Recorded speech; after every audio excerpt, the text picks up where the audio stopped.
What's up, YouTube? It's the Jack Crypto Guy bringing you a very time-sensitive update. Now, obviously, there's been a lot of speculation that there is a lot of, manipulation going on. They have a lot of speculation with Binance manipulating their crypto prices and kind of liquidating all these traders while seemingly BNB is going higher. We have a BNB little meme coin season where we have even CZ has been bull posting certain projects and meme coins and all this kind of stuff. And ever since there's a crazy statistic where I think it's something like 80% of traders that bridged from Solana to BNB, they've all lost money or they're in the red when it comes to their trades. And I think, ever since that kind of happened, CZ made a statement saying oh, well, I didn't realize how much influence I had and nothing I, post is endorsement and yada, yada, yada. But in my opinion, I think that he knows exactly what he's doing. And I think that ever since Aster launched, it just looks like it's just been blatant manipulation across the board. I bought Aster kind of the day it came out, and it went from very, very cheap and it went all the way up to about $2.40. And I took profits somewhere a little bit shy of that all-time high because I just noticed that there's a lot of OG, not even OG, but people that used to shill a lot of Solana meme coins. They all kind of hopped on the bandwagon of Aster. You look at the sort of trading volume, it's just everything just screams manipulation. The trading volume on that platform is super abnormal, and it just looks like a very blatant, obvious, manipulated kind of push for decentralized perpetuals exchange. And when you notice that it works in conjunction with Binance and you have CZ backing this, I feel like he's kind of out for blood ever since he got out of prison.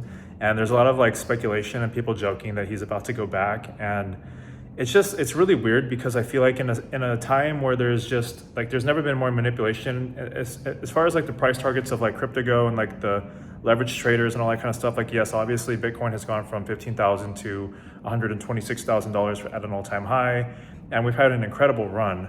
You cannot discount or pretend there's not just obvious manipulation going on where pretty much leverage traders are getting stop hunted. So basically what happens is these exchanges, they're not necessarily here, excuse me, they're not here to make money basically holding the asset and sending it higher. Obviously they can do that, but the majority of their money comes from fees generated from trading, trapping traders inside of leverage trades, or usually they just want to liquidate these traders. And so when you have an exchange that can see, everything's pretty much on chain. So you can see the order books and you can see where people place their bids. And so if you can, look at this like a Pac-Man sort of situation that's just eating up liquidity up and down, these exchanges see this. And especially right now where, Binance is really starting to, try to make a push. It's top 3 cryptos right now. It's surpassing all of the, the majors. And it usually does this every cycle. Last cycle back in 2021, ever since PancakeSwap kind of came out and they started using that to have all this meme coin trading and all that kind of stuff, it brought a lot of volume into BNB. And now when you have Aster, which is basically a decentralized perpetuals exchange, it's kind of, it's kind of weird where, they promote this dark pools where, your trades are hidden and it's people can't see your trades. And while that's good for privacy, you also have to question well, if you wanted to be malicious or a bad actor in this, you could, quote unquote, funnel a lot of volume in here and do a lot of sketchy stuff while generating a ton of fees. And then you can use that to either pump up the price of BNB or whatever the case may be. And obviously there's a big airdrop going on. So, obviously the influx of volume is probably a lot of people trying to farm this airdrop. But I think, when you look at the bigger picture, Binance has always been the main player when it comes to moving the markets.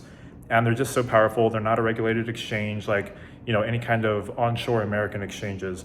And I think that they kind of see the writing on the wall. Once all this pro regulation kind of gets solidified and you see the Clarity Act and the Stablecoin Act, and it's going to really prevent all these exchanges that are offshore being so predatory or manipulative when it comes to the price of crypto. So that's just kind of what I'm speculating right now. And I think that, we're in a very weird time because obviously in the macro environment, we have silver about to really run. If you look at a really long time chart, it looks like it's about to break out of this massive cup and handle, which usually goes up about 7x. And I'm not saying that it's going to do that, but you look at how much money people have made in gold, and logically kind of how people make all their money in Bitcoin and they go into Ethereum and so on and so forth. It's kind of the same thing when it comes to these precious and heavy metals. So I would speculate that, silver is going to catch a really big bid, and I think that the price of gold is going to kind of consolidate from here. And we just live in this really weird environment where everything's just going up, like all-time highs, everything across the board, the S&P, all other kinds of like currencies, the dollar. The dollar is kind of finding a little bit of footing, but in my opinion, it's just kind of weird how Bitcoin, yes, it did reach an all-time high, but it is kind of stalling, so to speak, when you compare it to other risk-on assets. And it's kind of weird how, while the price of Bitcoin, in my opinion, feels very suppressed, you see something like BNB really taking the spotlight and just a massive push across like, crypto Twitter or whatever the case may be. Like they're really pushing for BNB and they're calling for like the end of Solana, because there's just like this like never-ending rivalry between the two chains. And in my opinion, I think there's just like short-term hype. I think that a lot of traders got burned, bridging into the BNB ecosystem and going into the meme coins. So I do think a lot of that liquidity will never be flow back into like Solana or Ethereum or other ecosystems. So that just all remains to be seen. However, I would remain highly cautious because we're going to have some news events coming in, and I'll keep you guys updated. If you guys are subscribed, and smash the like button, share this video with a friend.